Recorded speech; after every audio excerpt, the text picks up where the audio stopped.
In this video, I will show you how to change Facebook page name.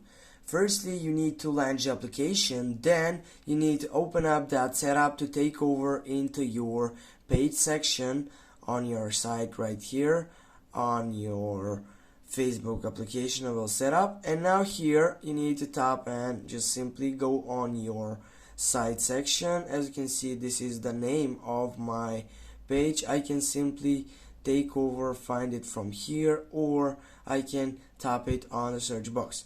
Right now, if I want to take over and change that name, I need to go for edit page right here, and right here I need to go for page info.